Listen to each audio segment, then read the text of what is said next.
Whether it's you or the person sitting next to you in the audience today, we've all judged someone or something before. But what is judgment?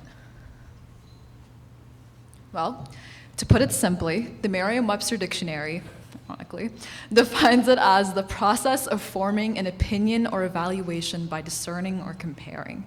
And it is truly a marvelous thing. Think of it like a friend. It's born with you and it accompanies you through your ups and downs in life. It tells you everything about everyone to try to keep you safe and sane, whether those things are true or not. And it does this for years and years until it decides to betray you. Now, when we're going about our day-to-day lives, our judgment tends to be very superficial. We think about how tall someone is, their skin tone, their hygiene, the way they communicate, and so on. You know, the outermost appearance of things when we first get to know them. Our brain does this because we walk around in a new environment and we just sort of look at things and we're trying to figure out our way through the place. It happens at a very young age even. As kids, we're born into this world, you know, constantly surrounded by the unknown and the mysteries of this planet, and our little child brains are always making judgments. So this kind of leads us to our first question. Where does judgment actually stem from? Is it learned or is it purely human instinct? Well, it's actually a bit of both. An article done by Elizabeth Dorrance Hall from Psychology Today stated that a part of the human brain happens to naturally kick in and attempts to make sense of the things around us. We start to analyze the person or the situation in front of us. You know, is this thing dangerous? Is it possible for me to trust this person? Am I in need of defending myself or reacting in a certain way? To better understand this concept, we have to look at how we interpret said outward appearances and actions. For starters, we naturally respond to people's warmth and openness positively. But when we feel like they may be hiding something from us, we get suspicious and defensive and we start to judge. And yes, we do technically judge people who fall under the nice and friendly label, but then again, when we feel like we may be unsafe. Being too friendly and open is worrisome. It makes us feel like the person might be lying to us or that they're sort of trying to gather information on us. This can be problematic. When you're attempting to build a relationship with someone, your constant judgments and assumptions about their actions and intentions hold you back from trusting them and getting to know them well. When we judge people too much on a surface level, we create an image of them in our head, and we do everything we can to prove that image, eventually sort of pushing us to take a side against them or formulate an opinion on them that might not be entirely true. Then there's this other habit we have of judging people on their general, actual, like physical appearance. We learn stereotypes about certain groups of people from a young age, or even taught that one particular look is deemed more respectable or better than another. Now, generally speaking, a person who can take care of their physical appearance gives one the impression that they are organized, perhaps intelligent, and therefore trustworthy. However, someone who is, let's take for example, overweight, might be perceived as lazy or conventionally unattractive because we naturally assume that they lack the effort to take care of their bodies and health. On the other hand, someone who spends too much time on their appearance can be suspected of being superficial because we assume that they're trying to bring more attention to their appearance in an effort to hide something else. An example of this is, modern day plastic surgery, wearing quote unquote too much makeup, or being wildly overdressed for a seemingly casual occasion. Whether someone is really beautiful or really ugly, we would still judge them because our judgment, is never satisfied. They always have something to say. Then we have this other habit of making these things called snap judgments, which is a very swift or impetuous decision that our brain makes in a scary scenario so we can move on to the next thing that we need to work out. Like I stated before, we don't like being confronted with the unknown. When we see things that may make us uncomfortable, our brain quickly makes a decision to try and protect us from making mistakes. Consider this. You're an interviewer, you're interviewing people, applicants for a job, and you're under a lot of pressure. You only have 5 minutes to get to know them.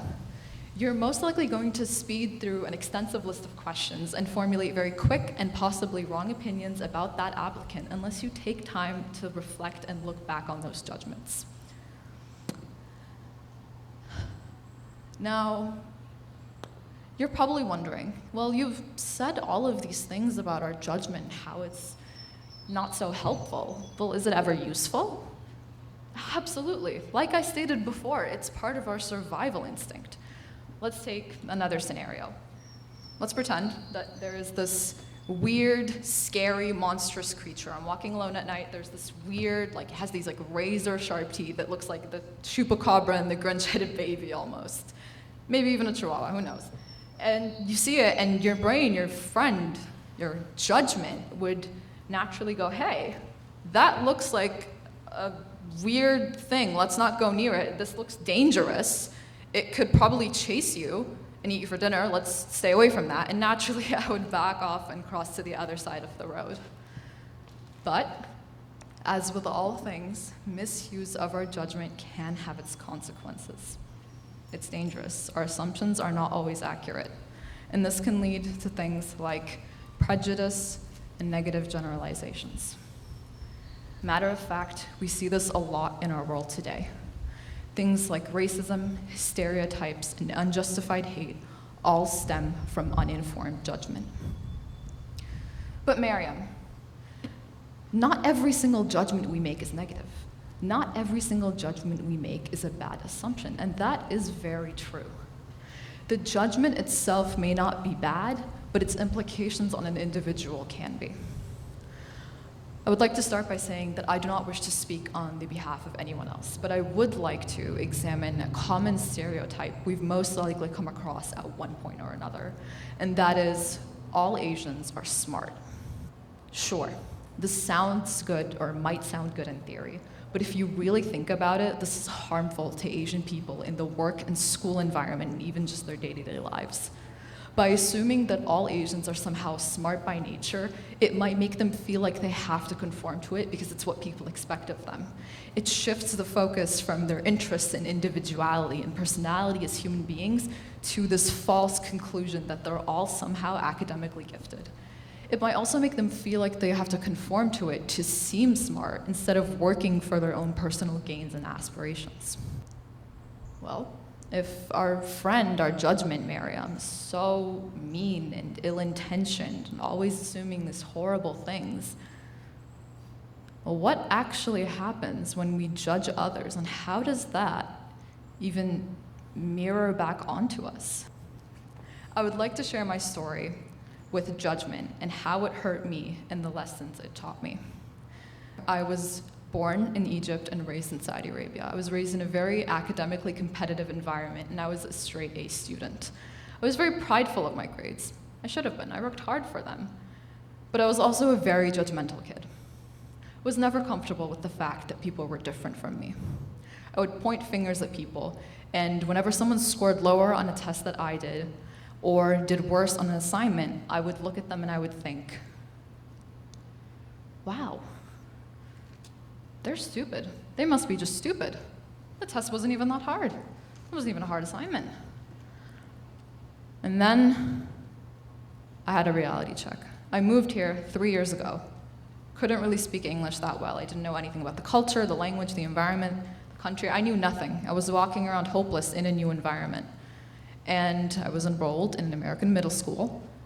Without much assistance academically, I was just sort of let on my own, and I saw my grades start to drop. C, a D, an F, an E, an E. I was failing harder than I ever imagined I could. And you could only think how judgmental my family and my friends were of me at the time. That's when I took some time back to look at who I was and reflect and think, you know, a lot of those kids that I judged, they weren't failing because they didn't care. I realized that they cared. But they were also having their own problems and their own things to deal with. Maybe they were dealing with issues at home. They needed more time on a specific lesson, or even just lacked the drive like I did. Everyone has a story, we just don't know it. And this kept happening over and over again. I judged a girl for being overweight and slowly put on weight myself. I judged someone for having scars all over their arm and then got ones of my own. I judged someone for cutting off a family member and then found myself doing the same thing a year and a half later. The universe gave me a taste of my own bitterness and my own judgment to teach me that you shouldn't always listen to your judgment, because as helpful as they could be, they can also be very nasty and rotten deep down in their core. They wanted me to turn on everyone and point fingers all day long. I had to learn how to lead my judgment instead of following it. The more you give into your judgments and assumptions about people, the more you become your judgment. Now, it may not be easy to stop judging others. Definitely isn't. It wasn't for me. Try to change your mindset. Look at things differently. Hear people out. Consider all sides of the story, whether you agree with them or not.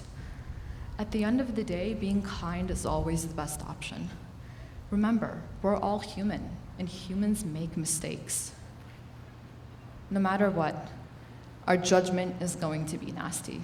It can be nasty, but that doesn't mean that it has to be, because you and I have the power over it and the power to make it into something better. Thank you.